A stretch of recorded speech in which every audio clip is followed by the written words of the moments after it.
Bom, pessoal, sejam muito bem-vindos a mais um encontro, né? Mais uma vez a gente vai estar aqui.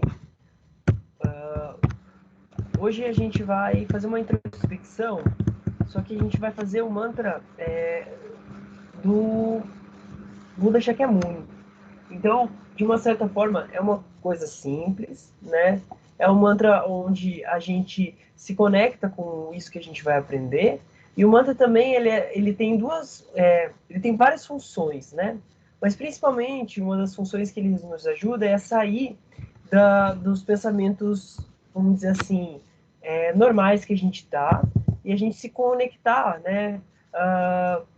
Com esse aspecto um pouquinho mais, como que eu posso dizer? O aspecto do som, do aspecto do que reverbera na nossa mente e dessa questão de como as coisas funcionam dentro da nossa própria mente.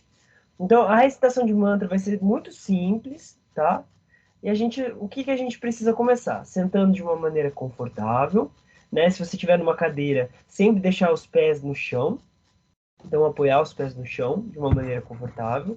As costas, normalmente você não encosta lá atrás, né? Não encosta as costas onde você estiver, a não ser que você tenha um problema nas costas, aí você pode apoiar, não tem problema nenhum, tá? Aí você relaxa o abdômen, então você relaxa e você relaxa seus ombros, pode mexer um pouco os ombros, olha para frente e aí relaxa suas pálpebras, relaxando, deixando uma leve claridade entrar por debaixo dos olhos.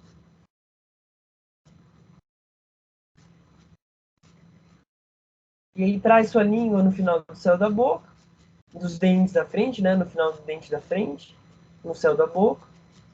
E as mãos podem ser a mão direita sobreposta sobre a esquerda, tocando ponta, ou só pode ser as mãos sobre as coxas, só que sem deixar a mão pesar lá nas coxas, deixando um movimento leve. O mais importante sempre é a coluna vertebral ereta, e sem tensão ali no abdômen ou nos seus ombros. E aí aos pouquinhos vai relaxando aqui as tensões do seu dia. E vai se conectando com o seu corpo, também se conectando com o aspecto mais interno, seus pensamentos.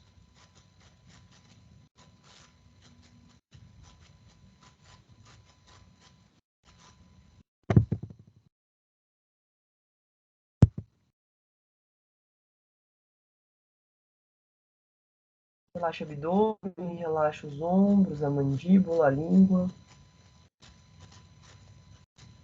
Perceba que nós estamos nesse exato momento iniciando uma nova atividade. Então agora nós estamos saindo do que estávamos fazendo antes, ou se estávamos aguardando aqui, estamos entrando no aspecto de estudo, de contemplação e de meditação. Então, a primeira qualidade que a gente tem que ter é de ouvir. Então, eu estou falando aqui, você está ouvindo. A segunda é, a partir do momento que você ouve, você percebe que isso está dentro da sua própria mente, né? Que chega até você no seu juízo subjetivo. E por fim, que isso se mantém se você sustentar essa atenção naquilo que está sendo dito. Se você levar a concentração, a atenção e a rememoração do que eu estou falando. Então a gente escuta, a gente percebe o que foi dito e a gente mantém a atenção naquilo que foi dito. Ouvir, refletir e meditar. Hoje a gente vai começar por com 1 ou 2 minutinhos fazendo o mantra do Buda Shakyamuni. Hoje eu não vou entrar em por que a gente faz mantras, mas de uma certa forma para a gente se conectar com essa sabedoria.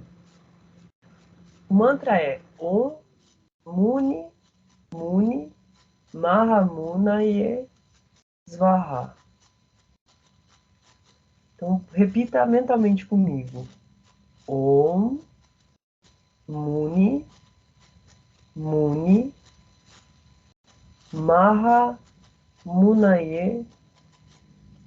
Svaha. Muni significa sábio, asceta, monge, eremita, silêncio, realização.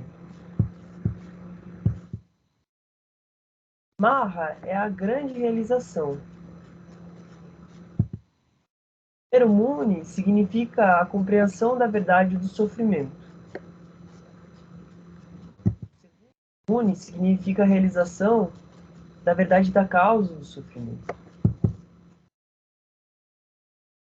E o Mahamunaye significa a realização da verdade do caminho.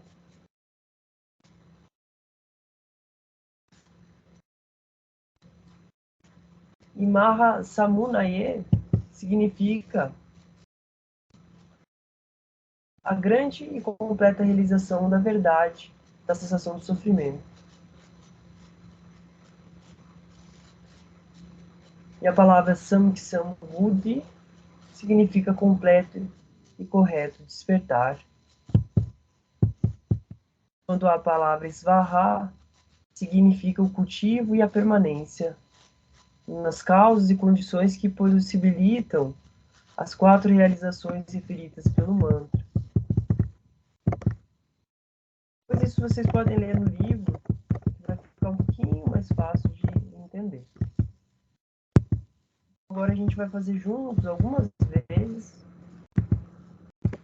o mantra Buda Shakyamuni. E você pode fazer depois de mim, tá bom? Faz mentalmente algumas vezes, se for muito difícil, você não precisa fazer também. É só você ir percebendo internamente o processo.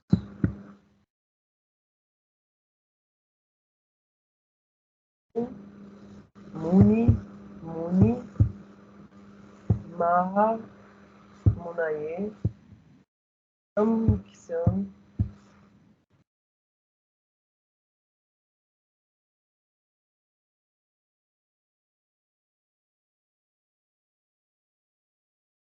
Maha, Munaye,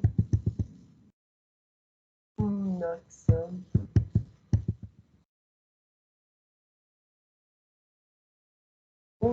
Muni, Muni, Maha, Munaye, Maha, Munaye, Samkhya, Bodhi, Soham.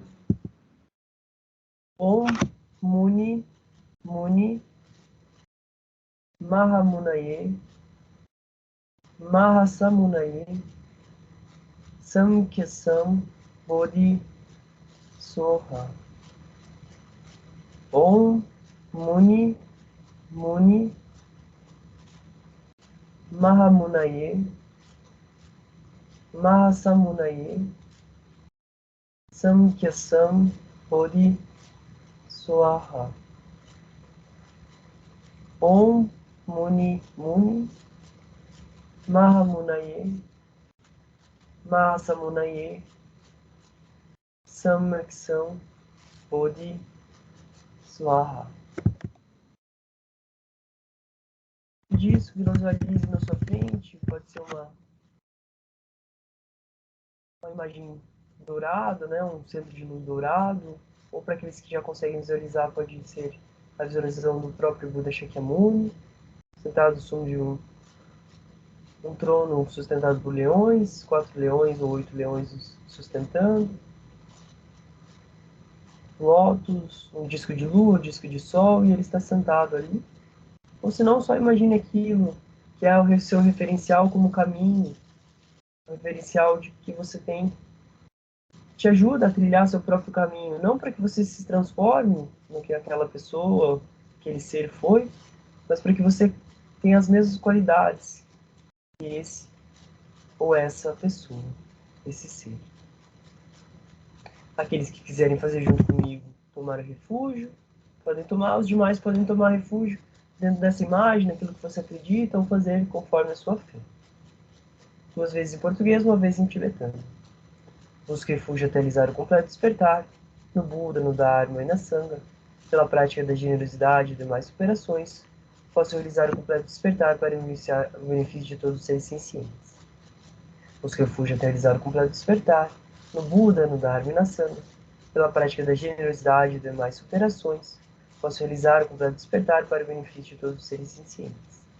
Samgye chodam soki chonamwa, chancho bardo dagni kyapsochi, dakin jingso kepe sonam ki, drula pershi sangye drupa sho. E aí, lentamente, você pode abrir os olhos.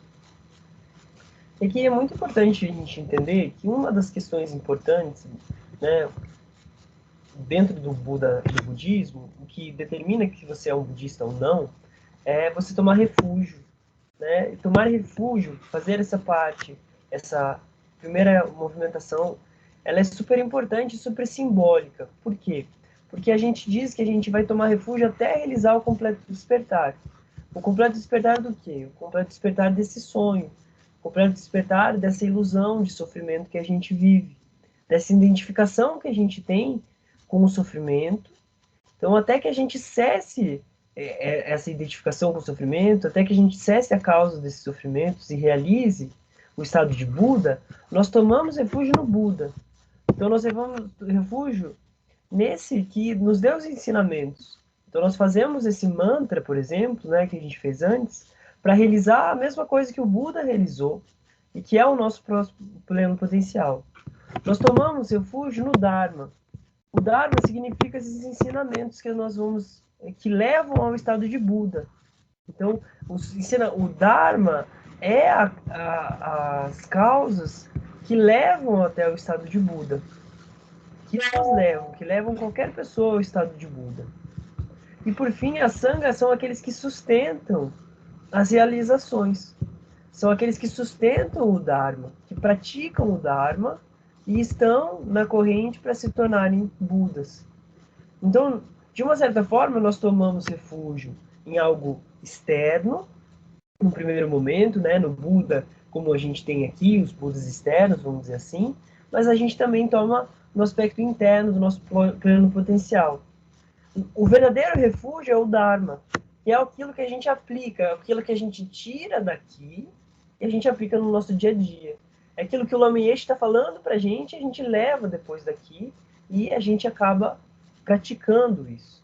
E por fim, a sangha são os nossos companheiros. A sangha verdadeira, vamos dizer assim, é a sangha que tem as realizações, que possui as realizações do completo despertar, não, mas tem as realizações do Dharma, né, do caminho, que eles utilizando o que o Lomé está falando para a gente, que compreenderam sua própria mente e chegaram até um nível onde eles compreenderam realmente a mente e conseguiram ver a realidade da mente.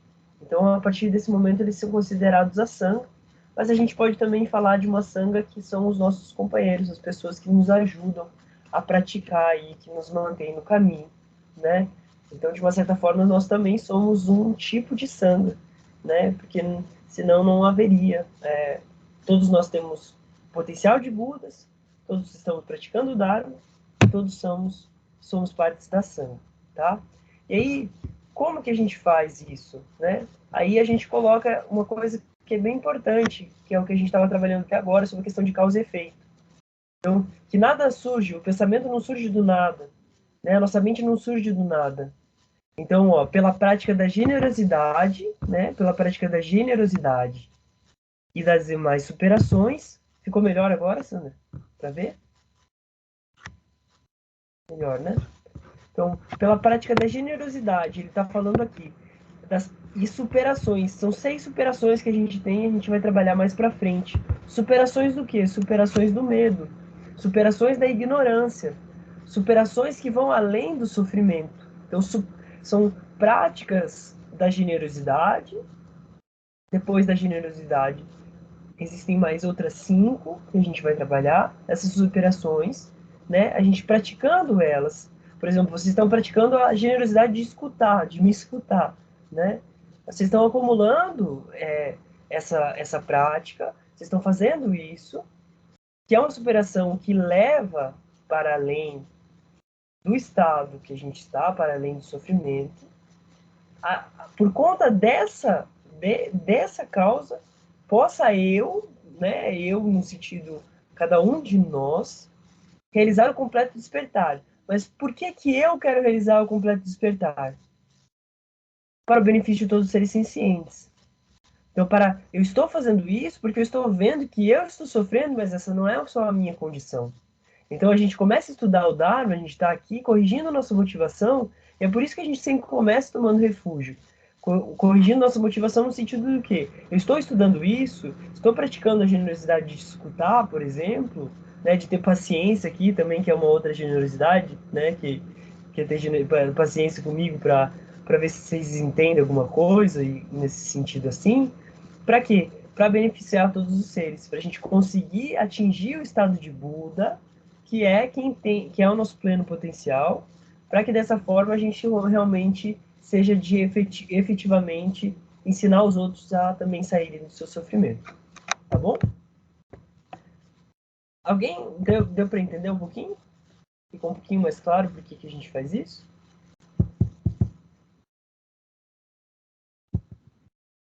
Assim que você aprende lá também, Sandra, compartilha um pouco com a gente também, né? A Sandra também faz parte do Daisen, né?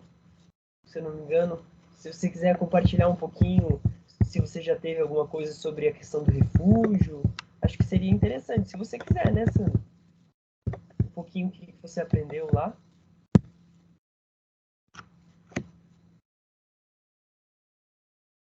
Você tá mutada. Me pegou de surpresa. Assim, o início é uma tutoria, né? O início da tutoria foi uma explanação de todos os módulos do budismo, né? De todas as, como é que a gente fala? Linhas? Podemos falar tradições, eu acho que é uma boa palavra também, né? A Tupten Chodron usa isso, sim. Foram convidados, né? Foram convidados os monges, né? De cada sanga, de cada tipo de tradição, desde a tibetana, Theravada, todas a gente conheceu. Foi um curso mesmo, conhecimento. E depois disso, isso já faz 2 anos, né?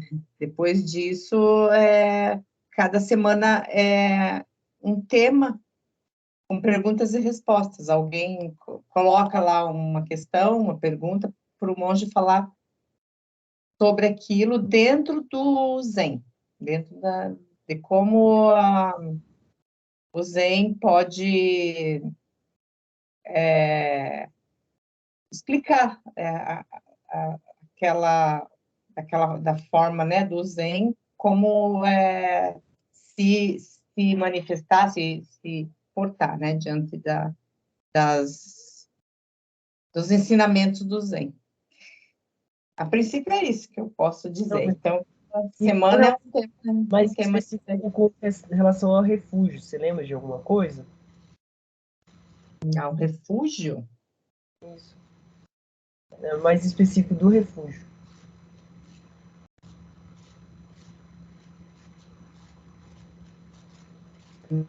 Não estou recordando agora. Eu posso. Não tem problema, Sandra. Era só Assim para que. saber. Não tem problema. Depois de conversa sobre isso, se me explicar melhor o que é exatamente. Tá bom. Eu achei que você tinha tido um módulo sobre refúgio, assim, sobre, tipo, que é tomar refúgio. Mas não tem problema. Vamos continuar lá, tá bom? Depois eu converso daí melhor para você. Daí talvez você entenda e daí você possa compartilhar com a gente na próxima aula, tá bom? Sim. Então eu vou fazer a leitura. Alguém quer fazer a leitura do Sutra ou querem deixar para mim? Isso pode. Oi? Por mim, você pode fazer. Tá bom. Então vamos lá, pessoal. Então a leitura das 4 verdades superiores, Dharma Chakravartana Sutra. Né? Esse aqui é o nome em sânscrito, tá? Dharma Chakravartana Sutra. Eu não sei falar essa, tá? Mas aí a gente lembra que vem da Você pode escutar como uma forma de meditação, ou você pode escutar Sutra das Quatro Verdades Superiores. Assim, eu escutei certa vez, por chegar em Benares, em Isipatana, lá ele se dirigiu aos 5 ascetas que praticavam um caminho sem resultado assim, os extremos aos quais aquele que renunciou às obrigações sociais e que segue a vida que busca sair dos sofrimentos não deve se entregar. Quais dois? O primeiro extremo é a busca da felicidade pelo cultivo e aumento dos prazeres sensoriais, por meio da aquisição constante de bens materiais e experiências sensoriais, e do desfrute delas, pois não desenvolvem a felicidade que permanece, não levam para uma satisfação que não se desfaz, não levam para uma realização definitiva da paz, e não trazem o benefício último, que é a cessação definitiva dos sofrimentos. E o segundo extremo é a busca da felicidade pela mortificação de todos os desejos, pois isso não leva para uma realização definitiva da paz. Traz o benefício da cessação definitiva dos sofrimentos. Evitando esses dois extremos, o Buda despertou para o caminho do meio, que faz surgir o entendimento, que faz surgir o conhecimento, que resulta na paz, na experiência direta da felicidade, que permanece, na iluminação, na completa cessação dos sofrimentos. E qual ascetas? É o caminho do meio que levou o Buda para o mais elevado e completo despertar? Que caminho é esse que faz surgir o entendimento? Que caminho é esse que faz surgir o conhecimento? Que resulta na paz, na experiência direta da felicidade que permanece, na iluminação, na completa cessação dos sofrimentos. É este caminho de 8 partes superiores.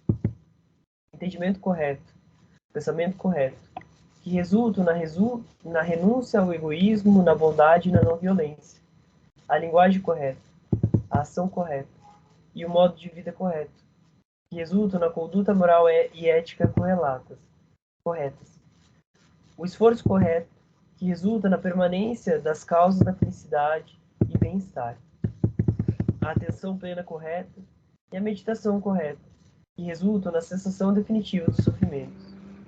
Esse, ascetas, é o caminho do meio para o qual o Buda despertou, que faz surgir o entendimento, que faz surgir o conhecimento, que resulta na paz, na experiência direta da felicidade que permanece, na iluminação, na completa cessação dos sofrimentos. Agora, esta é a verdade do sofrimento. O nascimento aflitivo é sofrimento. O envelhecimento aflitivo é sofrimento.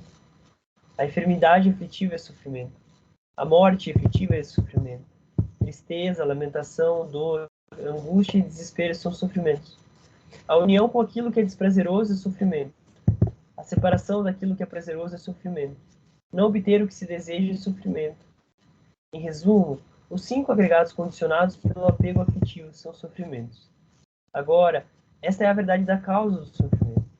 É esse desejo fixado que conduz a uma renovada existência, acompanhado pela cobiça e pelo prazer, buscando prazer aqui e ali.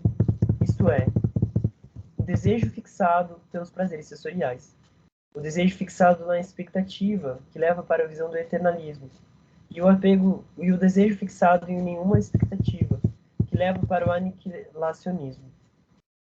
Agora, esta é a verdade da cessação do sofrimento, do desaparecimento e cessação, sem deixar vestígios daquele mesmo desejo, abrir mão, descartar, libertar-se, desapegar-se desse mesmo desejo. Agora, essa é a verdade do caminho da cessação do sofrimento. É este caminho de 8 partes superiores ao sofrimento. O entendimento correto, o pensamento correto, que resultam na renúncia ao egoísmo e na bondade e na não violência. A linguagem correta e a ação correta. No modo de vida correto, que resultam na conduta moral e ética corretas. O esforço correto, que resulta na permanência das causas da felicidade e bem-estar. A atenção plena correta e a cessação e a meditação correta, que resulta na cessação definitiva dos sofrimentos. Pela verdade do sofrimento deve ser investigado até para que seja compreendido, até que ele seja completamente compreendido. Assim, praticantes, com relação às coisas que não ouvidas antes, surgiram em mim a correta visão dos fenômenos, conhecimento não dual, o conhecimento investigativo, o conhecimento sem distorções e a iluminação. Pela verdade da causa do sofrimento, as causas devem ser investigadas para serem abandonadas, até que sejam completamente abandonadas. Assim, praticantes, com relação a coisas não ouvidas antes, sugiro em mim a correta visão dos fenômenos, o conhecimento não dual, o conhecimento investigativo, o conhecimento sem distorções e a iluminação. Pela verdade da sensação do sofrimento, essa sensação deve ser cultivada para ser realizada, até que seja plenamente realizada. Assim, praticantes, com relação às coisas não ouvidas antes, sugiro em mim a correta visão dos fenômenos, o conhecimento não dual, o conhecimento investigativo, o conhecimento sem distorções e a iluminação. Pela verdade do caminho da sensação do sofrimento, esse caminho deve ser desenvolvido, até que ele seja completamente desenvolvido. Assim, praticantes, com relação às coisas não ouvidas antes, sugiro em mim a correta visão dos fenômenos, o conhecimento não dual, o conhecimento investigativo, o conhecimento sem distorções e a iluminação. Enquanto meu conhecimento e entendimento dessas 4 verdades superiores ao sofrimento, como na verdade elas são, nas suas 3 partes e 12 aspectos, não estavam completamente estruturadas desse modo, não reivindiquei ter despertado para o insuperável, completo, perfeito despertar neste mundo e suas relações existenciais. Mas quando meu conhecimento e entendimento das 4 verdades superiores, como elas realmente são constituídas, nas suas 3 fases de construção, o conhecimento de cada verdade, o conhecimento das ações que devem ser realizadas em cada verdade, o conhecimento da realização direta de cada verdade, e suas 12 características de construção, a aplicação das 3 fases a cada uma das 4 verdades superiores, são completamente estruturadas, então eu obtive a certeza de ter despertado para insuperável e perfeita iluminação, neste mundo com suas relações existenciais. O conhecimento e o entendimento surgiram em mim. A realização que levou para a libertação da minha mente é inabalável.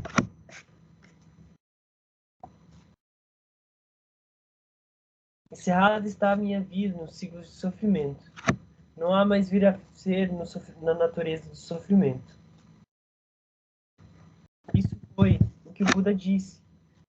Os 5 ascetas ficaram satisfeitos e contentes com as palavras do Buda, deixaram o caminho do ascetismo outrora praticado, adotaram as 4 verdades superiores, o caminho de 8 partes superiores, formaram a primeira comunidade dos praticantes, pedintes de mola de alimentos.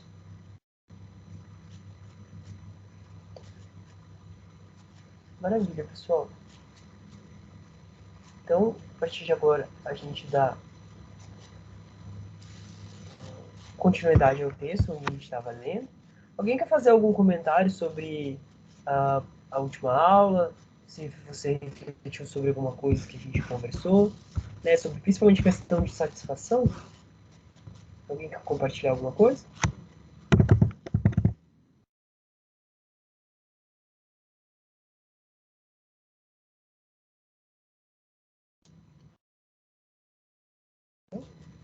Então tá bom. Então a gente vai continuar. Eu vou ler o último parágrafo da aula passada, só para a gente dar uma recapitulada, né? Que é esse aqui.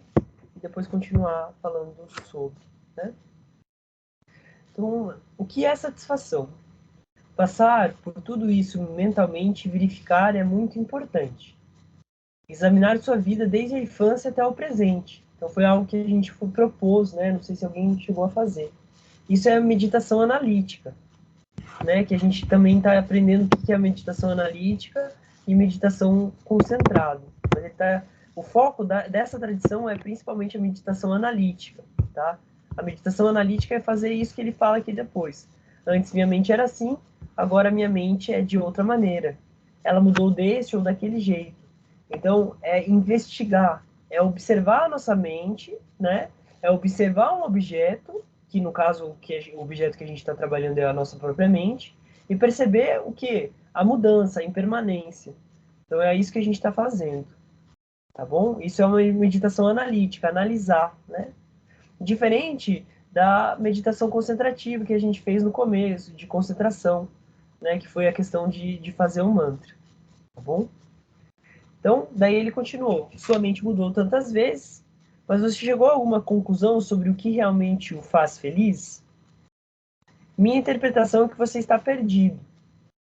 Você sabe o seu caminho pela cidade, como chegar em casa, onde comprar chocolate, mas ainda assim está perdido. Não consegue encontrar o seu objetivo. Examine honestamente, não é assim? Né? Então a gente começa a perceber que ele está dando um outro aspecto. Quando ele fala que está perdido, você fala, não, mas eu estou na minha casa. Né? Eu sei ir para o hospital. Né? Se eu estou em outra cidade, eu posso ir até ali. Eu vou para lá, eu vou para cá. Né? Se alguém vai fazer uma viagem, sabe exatamente o avião que vai pegar, vai viajar. Então não está perdido nesse sentido, né? Mas daí agora a gente olha para a nossa mente na questão de objetivo e a gente se pergunta, e aí, por que eu estou comendo esse chocolate? Né? Por que eu estou fazendo? Por que eu tenho vontade de comer sorvete?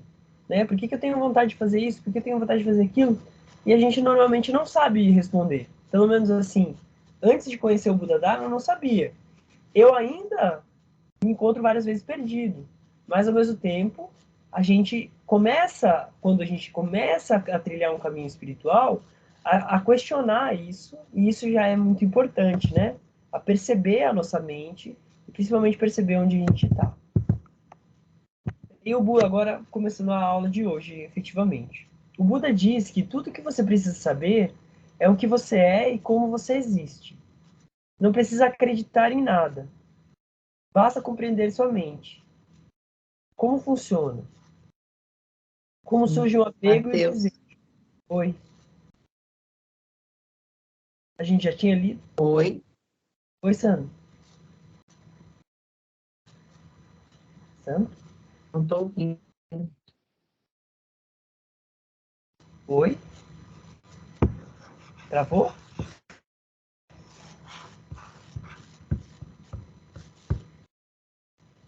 Tá me ouvindo ou não? João, tá me ouvindo? João tá me ouvindo. Sandra não tá me ouvindo. Sandra continua não me ouvindo? Estou ouvindo. Veja se não. Estranho. O João tá me ouvindo. O Riz tá me ouvindo? Também estou te ouvindo.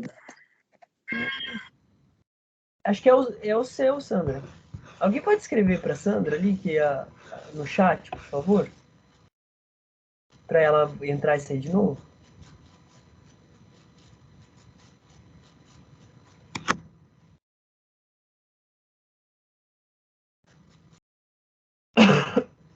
Sandra, volta a me escutar? Não.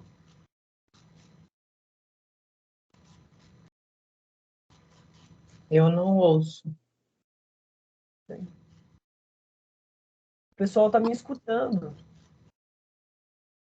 Sai isso. Vamos esperar a Sandra voltar só. Então, pessoal, isso é muito importante, né? Tá dando. Eu sei que eu comecei agora, né? Mas. Lenita, como que tá aí? Tá dando para entender o que eu falo? Sim. Tá bom. Vou esperar a Sandra entrar aqui.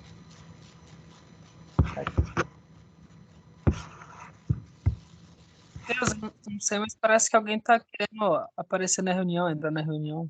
É a Sandra. Oi, Sandra. Agora me escuta? Sim?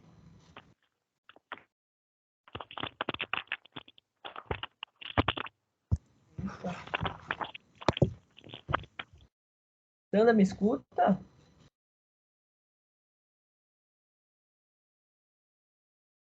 Sandra?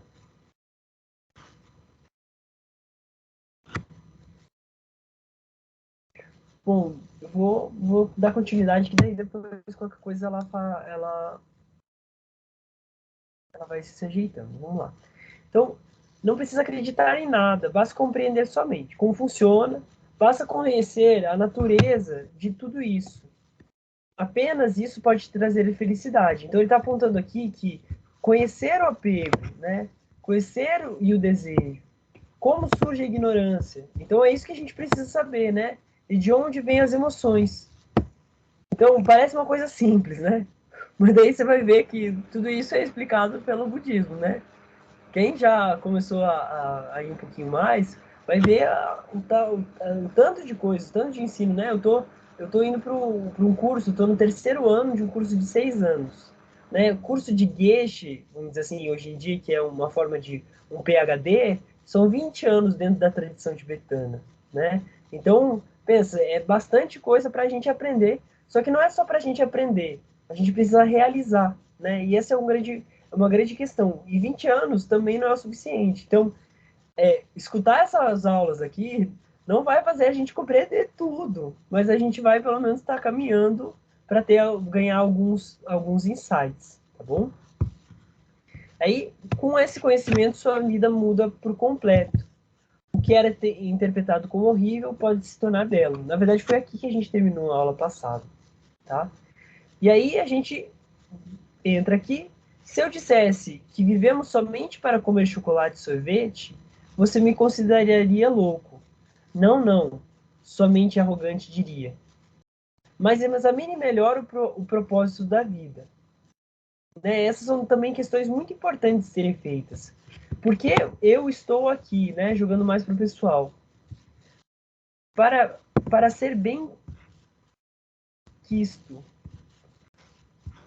para se tornar famoso, para acumular posses, para ser atraente pelos outros. Não estou exagerando. Verifique por você mesmo, então verá. Então essa é uma coisa muito importante, né? E esse é uma das coisas que o Lamy Eish, ele tem, né? Que ele diz que é se a gente essa coisa da comunicação, ele vai fazendo de uma forma com os ensinamentos, e isso é uma coisa muito importante da gente compreender. Quando a gente está aprendendo o Dharma não é intelectual. O Dharma, ele parte dessa coisa que a gente estava falando no começo. Ouvir, refletir. Refletir é fazer perguntas para si mesmo, né? Então, qual que é o meu propósito de vida? Por que eu estou aqui? Para eu ser bem-quisto na minha família? Ou para eu me tornar famoso, a ser um grande professor de yoga? Né? Eu lembro já, eu no começo quando eu entrei na faculdade de Direito, eu queria ser político, né? Muita gente acha que não sabe disso. Mas eu queria ser político, eu queria mudar as coisas, queria fazer as coisas diferentes.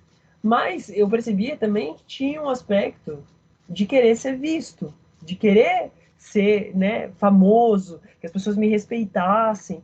Então, tinha num certo aspecto a vontade de mudar as coisas, vamos dizer assim, a desigualdade social, as coisas que eu via de errado, mas também existia esse aspecto de se tornar famoso, né? E aí eu vejo muitas outras formas, né? Eu estou aqui para acumular posses, então para ter uma casa, para ter uma poupança. E ele não está falando que você não tem que fazer isso, mas ele está perguntando por que você está aqui, vivo, vivendo, fazendo o que você está fazendo. E principalmente agora estudando o Dharma. Por quê? Para ser atraente para os outros, né? Então muita gente vem, e eu lembro também dos meus ali 15, 16, 20 anos, né? Mesmo no yoga, querer ter um corpo bonito, né? Ter um corpo que seja reconhecido. Então, ele fala, não estou exagerando. Por quê? Porque é assim que a gente vive. A gente quer estar bonito, né? Não é, veja, não é para a gente ignorar isso. De novo, não é para cair no outro extremo. Mas a pergunta aqui está sendo, por que a gente está aqui? Por que a gente está vivendo? Né? A gente está vivendo só para ser bem-quisto? A gente está vivendo só para se tornar famoso? A gente está vivendo para acumular posses? A gente está vivendo para ser atraente para os outros? E não precisa ser uma escala grande, né? Às vezes, não quero ser famoso, mas eu quero ser famoso às vezes na minha família, às vezes eu quero ser famoso no meu bairro, na comunidade que eu faço parte, às vezes eu quero ser bem-quisto por essa comunidade, né? Eu quero ser bem visto, vamos dizer assim, essa pessoa é bonita. Não precisa, é como eu disse, não precisa ser algo gigantesco, vamos dizer assim. Às vezes isso também se limita a um lugar um pouquinho menor, tá? Então, é perceber o que a gente está vivendo. Se a gente verificar, então, verifiquem, né? Eu insisto, para um pouquinho para pensar antes de dormir, sabe? Às vezes você deita, tanta coisa para pensar, às vezes verifica por que você está vivendo, né? O que está te motivando? E aí, através desse exame minucioso, que é, veja, a gente já está aprendendo o que é meditação. É o examinar minucioso. Você pode perceber que dedicar toda a sua vida para buscar a felicidade em chocolate, sorvete, anula completamente o significado de ter nascido humano. Aves e cães têm objetivos semelhantes. Seus objetivos de vida não deveriam ser mais elevados do que os objetivos de cães e galinhas? Então é bem, né? Ele é direto, vamos dizer assim, né? Ele está perguntando, a gente está sendo mais do que os animais? Porque vocês já viram aquela dança de acasalamento? Tem até tipo de ave. Já chegaram a ver? Tipo aquelas aves super bonitinhas que elas vão fazendo assim, né? Aí tem umas que levantam. Tem o próprio pavão, né? Super bonito. Mas se a gente for pensar, tipo, se a gente vê os bailes de debutantes, não sei nem porque existe ainda baile de debutante, né? Mas se você for pensar as outras coisas, se você for pensar, tipo, as festas e tudo mais, o que isso nos difere realmente da questão dos animais, né? Se a gente vive para comer, quem tem animal sabe, o João que trabalha também, né, em ajudando, a Sandra também ajudava, um bom tempo ajudava, né, o pessoal, os cachorros, né, Sandra? Eu não estou enganado.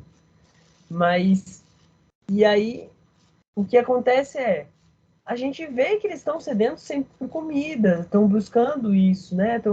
Então, a gente tem que pensar se a gente não está vivendo igual ao animal. Porque nós somos animais, né? Tanto até hoje, se me xingam de animal, eu não me, não me importo mais. Ou seu animal. Né? É verdade, eu tenho isso. Mas a gente não é só animal, né? A gente tem uma capacidade a mais. É aqui que que ele está falando. Ele não está falando reduzindo os animais e tudo mais. Mas ele está falando, talvez a gente tenha um potencial diferente. E a gente precisa utilizar isso. Tanto para ajudar os animais, quanto para ajudar os outros seres. E ele continua falando assim pra gente. Não estou tentando decidir sua vida por você, mas você deve fazê-lo. Então, nós devemos decidir. Queremos ter uma vida assim ou não? É melhor ter uma vida integrada do que viver em desordem mental. Uma vida desordenada não vale a pena, nem é benéfica para si mesmo e nem para os outros. Você está vivendo aqui para quê? Aí ele faz de novo essa pergunta, né? Chocolate? Sorvete, para quem gosta? Bife, né? Bife é ótimo. Talvez você pense, claro, eu não vivo para comer. Sou uma pessoa culta, né?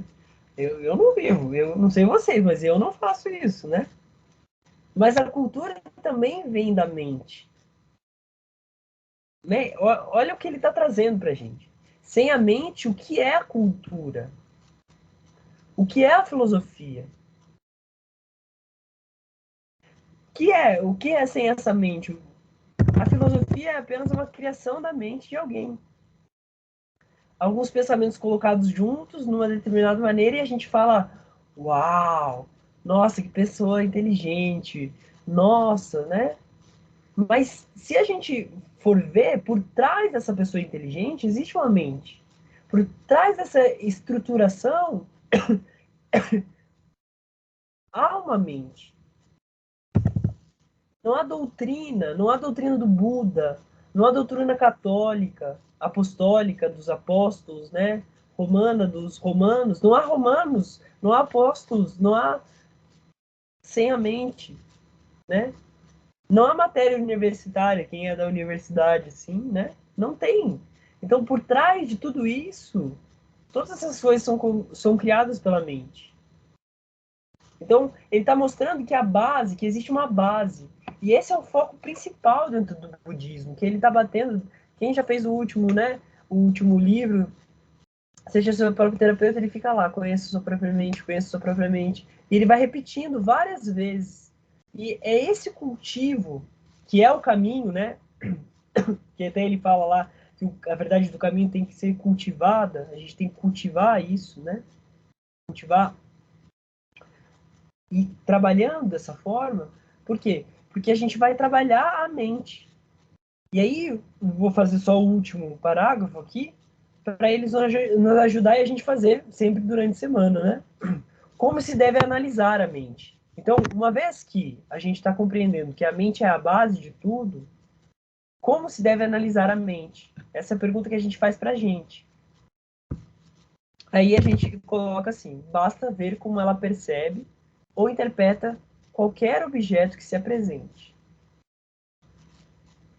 Né? Então, se a gente pensa chocolate, pensa o melhor chocolate que você gosta nesse exato momento e pensa que ele está na tua frente. Né? Então, para a maioria de nós, vai surgir uma sensação agradável. Tem gente que saliva, né? Tipo, eu tô com um pouco de fome, o chocolate já me levou a pensar na comida. E a comida já me levou a um estado de sentir na minha boca, né? Se a gente pensar assim, aquele chocolate bem gostoso, aquele sorvete que a gente gosta, imagina, às vezes a gente até chega a salivar. E aí esse objeto apareceu na nossa mente e a gente categorizou, agradável. Agora, se for aquela outra comida do João, que o João falou no encontro, aquela comida de gato lá, aquele cheiro de gato, aquela, né, aquela comida tipo de, vamos dizer assim, uma gororoba mesmo, a gente já pensa desagradável, né? Já te dou a palavra, tá bom, João? Aí, depois disso, ele fala assim, em seguida, verifique. Quando vejo essa imagem, o chocolate, ou uma comida que a gente não gosta, e esse sentimento surge, porque surge alguma coisa, eu sinto essa emoção, a vontade de comer chocolate, ou a vontade de não chegar perto daquela que eu não gosto, eu discrimino de tal e tal maneira. Aí a gente pergunta por quê. Então, viu que ele deu a estrutura de como a gente faz isso. Isso é muito simples, mas a gente precisa cultivar. Porque daí a gente vai começar a entender o apego, a gente vai começar a entender o desejo, a gente vai começar a entender a aversão. É assim que se analisa a mente. É só isso. É muito simples. E realmente é muito simples, mas a gente precisa fazer. Pode falar, João, por favor.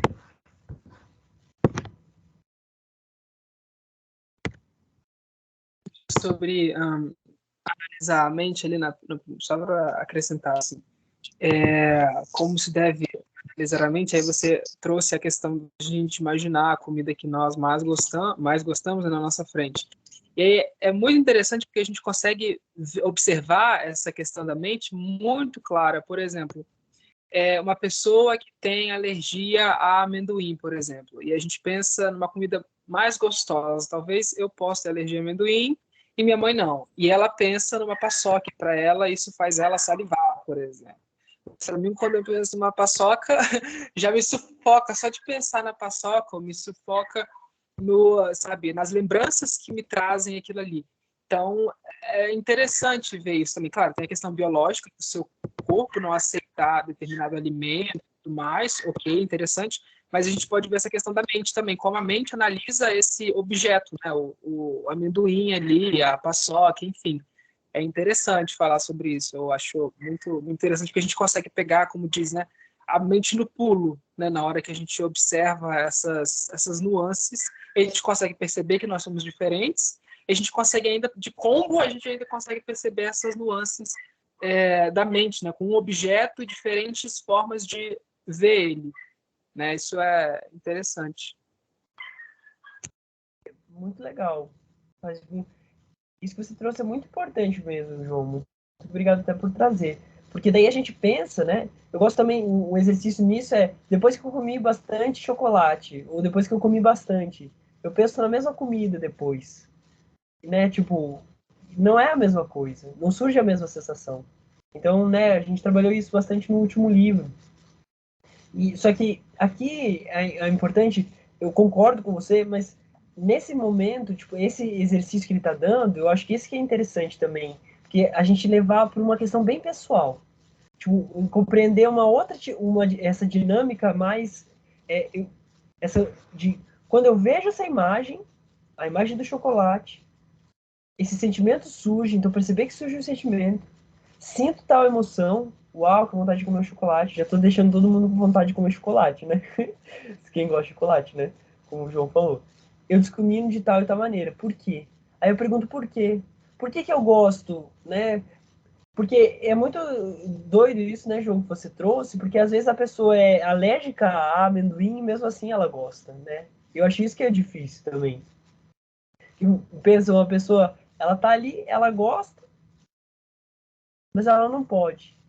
Diabético é muito difícil também, né? Quem conhece diabético, nossa, eu acho isso muito difícil.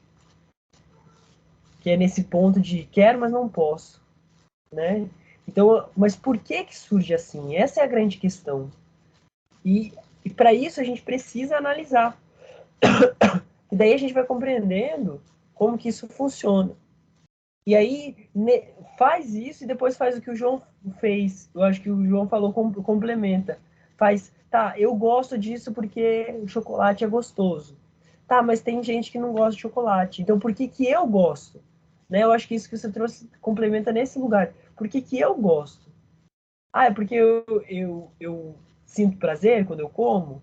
Ah, então eu gosto por causa do prazer. Mas me dá realmente prazer? Quanto é esse prazer, né? O que que leva a eu pensar que isso é prazer? Estou fazendo essas investigações, mais ou menos assim. Ficou claro, mais ou menos, isso? Deu para entender? Sim, não, talvez?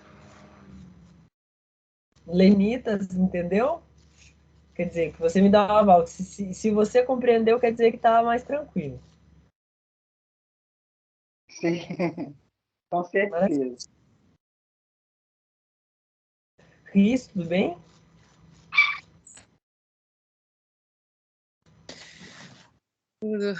Tudo indo? Tá, deu para entender? Deu. Mas é esses questionamentos, tipo, do chocolate aí. Eu faço, digamos, antes de comer o chocolate, ou eu como o chocolate e me pergunto, tipo, nossa, por que que isso é tão bom? Seria tipo assim. Eu acho que você pode fazer antes, você pode fazer depois, você pode fazer só com a imagem do chocolate, né? Você pode fazer depois de comer o chocolate. Pode comer vários chocolates, não que eu recomende isso, né? Mas é um treino. Você pega o seu chocolate que você mais gosta e você come um. Aí você fala, que gosto. E daí você faz essa pergunta. Aí você come o segundo. Aí você faz a pergunta de novo. Aí você come o terceiro, tá? Aí eu não sei se você vai conseguir ou querer fazer, se você vai estar brigando comigo, tá? Aí você come o quarto, mesmo que você não queira, entendeu? E daí você vai perguntando, porque esse é um bom jeito de treinar também, tá bom? Entendi. E aí depois joga isso que o João falou, que eu acho que vai ser muito interessante. E quem não gosta? Você lembra de alguém que não gosta de chocolate? Ele começa a trazer, porque daí aqui, nessa reflexão, vai surgir coisas. E isso é super importante. Porque a gente não quer Então, definir, ah, é por causa disso, né? Aí vai surgir outras coisas.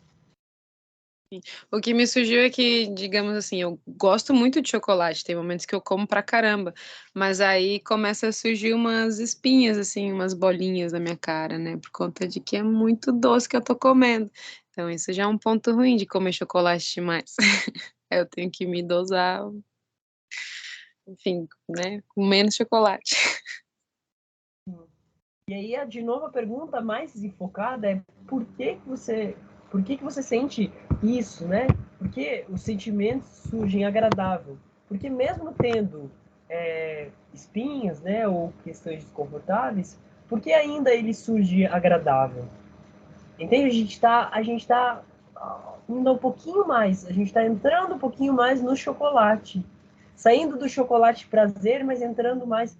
É isso que a gente está tentando. A gente está tentando entrar no que é chocolate, sair da ideia do chocolate e entrar no chocolate como prazer. Porque você está falando assim, que é prazer, mas você está falando que também Sim. não é prazer. Foi isso que eu entendi, né?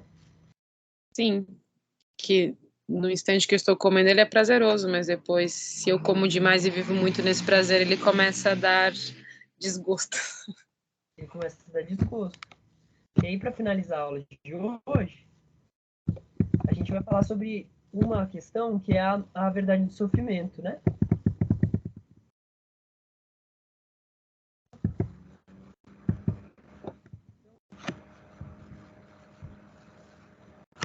A gente percebe que ele se enquadra o chocolate, ele representa algumas coisas, né? Que é a união com aquilo que é desprazeroso é sofrimento. Por que é desprazeroso? Porque o chocolate, no caso da Riz, né? Você encontra a espinha. Então você não queria, de uma certa forma, quando a gente vai comer o chocolate, a gente ignora o fato da espinha. Você já pensou alguma vez, quando você está comendo chocolate, antes de comer o chocolate, sobre a espinha, Riz? Ou não? Sobre, tipo, a desconforto? Já. Eu fiz isso, inclusive, ontem, se eu não me engano. Mesmo tendo noção disso, eu comi uma barra inteira. Mesmo tendo isso. E aí a gente vai perguntar por quê, né? E isso é muito importante, né? Porque, ao mesmo tempo, surge aqui, você não obtém aquilo que deseja, é sofrimento, de uma certa forma. Por quê? Porque você quer que o chocolate não traga. A gente tem uma esperança que ele seja diferente. E a gente também entra numa condição que é a impermanência. Esse, eu acredito que o chocolate é o prazer. Mas por que eu acredito nisso? Eu não vou responder isso agora, mas é para a gente entender o que isso se encaixa aqui nessa questão do sofrimento, né? É prazeroso? É desprazeroso? Né? Separação daquilo que é prazeroso. Então, a partir do momento que eu comi o chocolate, eu me separei, será? Então, para a gente começar a integrar também isso que a gente está estudando, tá bom? Ficou mais confuso agora ou não, né? Não, tá melhorando. Tô conseguindo adentrar no chocolate. Porque a gente tem que perceber a verdadeira natureza do chocolate. Só que pensa, o chocolate tem a ver com a mente. O prazer não está no chocolate. Porque senão, assim como falou o João, a gente não teria pessoas que todo mundo teria que sentir prazer ao comer chocolate. Entendeu? Então a gente começa a entender o que é chocolate? O que é chocolate na minha cabeça? Né? O movimento com as minhas papilas gustativas, é o gosto que eu gosto, o que me dá prazer? Né? Então, adentrar no chocolate é muito importante, tá bom? Entrar no que é chocolate, sair da ideia mental de chocolate. É isso que a gente está fazendo, saindo da ideia da mente e adentrando na mente, tá bom? Sandra, maravilha, ficou claro? Alguma dúvida, alguma questão? Algum comentário, complementação? Não, ficou claro. Eu acho que é uma forma de você buscar conhecer a sua mente, né?